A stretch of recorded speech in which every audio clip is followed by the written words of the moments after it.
like the web swinging in this game. I do too. It's satisfying, believe it or not. The momentum is just a bit wonky, but it's fine. It's doable. Come on, missile. Come on, missile. I'm on like the last health for the final boss. I just got to shoot him with a missile and I win. I have 267 DNA. I'm trying to like make across this gap. I think I kind of soft locked myself out of the game. Oh no, never mind. I made it. Yeah. How do I check my DNA? I think you have to hit like the L2 button or something. It's select. Oh. I have 225. Oh, you're pretty close, I guess. Pretty close. I like the music. Oh, I'm on the sucky level. I'm on the city level. You want City Escape? I'm on Meet 7005. That's the name of the level. And this level sucks. But yeah, this level is based on the city that Stitch got arrested in the Lilo and Stitch movie. And Stitch got arrested from destroying all the stop signs and street lights. That's kind of funny. I know, it's funny, because he also gets a death penalty for doing that. He didn't kill anyone, he was just destroying stop signs and stuff. And he's like, nope, death penalty. Unless you say you're sorry. And then Stitch is like, he says the B word, he says the N word, he says the C word. And everyone's like, oh, okay, no, you get the death penalty now. That's kind of funny. That's kind of funny. I know.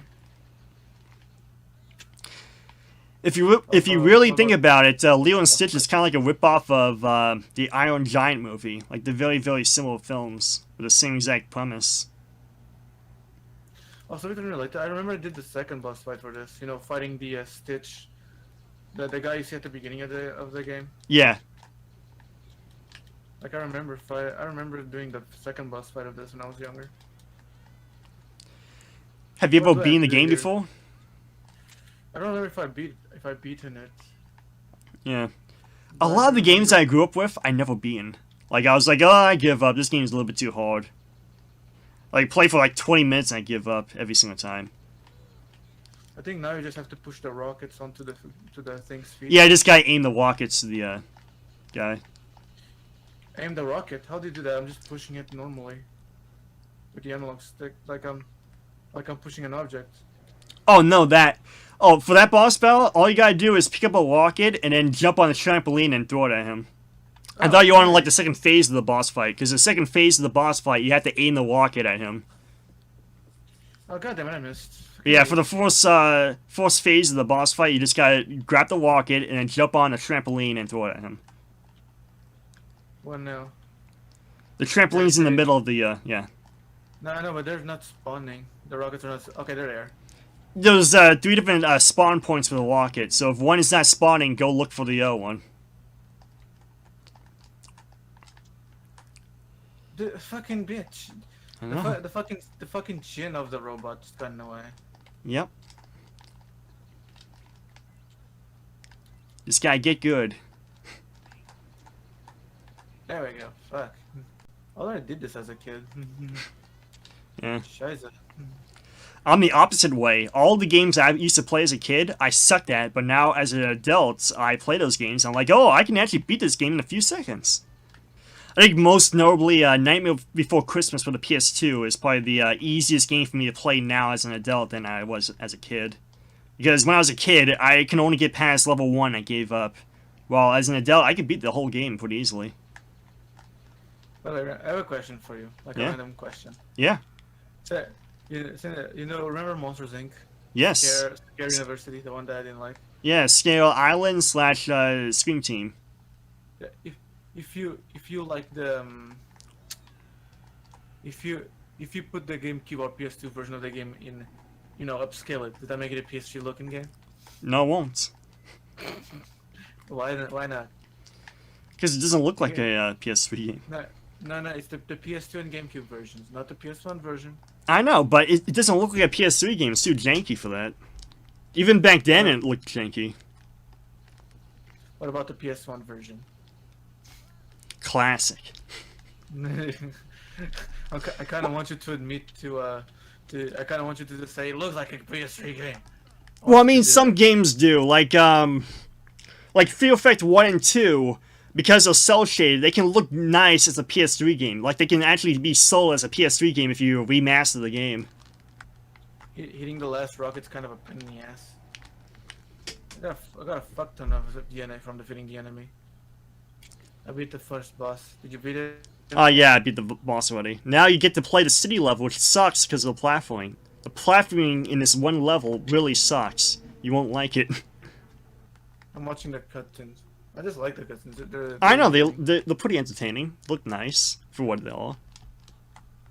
We gotta. There's actually a game that we need to play. What? Which is it's a Ratchet and Clank rip-off game for the PS2. Even Nitro Red reviewed it at one point. The one with the dog? The one with the dog, yeah. Yeah, the one who, like, what's this? And he drinks this weird-looking chemical thing, yeah. Actually, fun fact, I have that game physically as well. Yeah, I never played that game before. I found it on my local game store a few years back, and I bought it because of the review. It cost me 12 euros, but hey. It's pretty funny. The game actually was not scratched. I finished it. I was like, what's this? What's this weird chemical-looking thing? And then he drinks it, and he's like, oh, I'm dying. I don't think it was a bad game. It was very boring and very generic, but hey, I played worse. I still believe that Monster Island's Monsters Inc. Scare Island is a very worse game. That's just me. That's not a bad game, though. Just a very simple, easy game. No, it's boring. It's uninspired. Literally, there's nothing engaging about this thing. I don't know how the fuck I enjoyed it as a kid. I enjoyed it. I still enjoy it. I think it's just because the PS1 version looks better. Nah, I think it's just nostalgia for it. Nostalgia is a very powerful thing. Snit never grew up with the game, and he loves it. Well, that's Snit. I don't. That game's boring. If Snit likes it, more power to him. I wish I could have his, perspective or point or likes for the game. That way I could actually play it and power through it. Hello again, humans. Hey. So Jebediah. Oh yeah, Jebediah. Yeah, I was gonna call him that. I forgot. Jebediah. That's okay. Was that like a thing you were planning for weeks? Yes. Actually, I remember saying on the last live stream. Can I call it Jebediah? Because Jabmaster.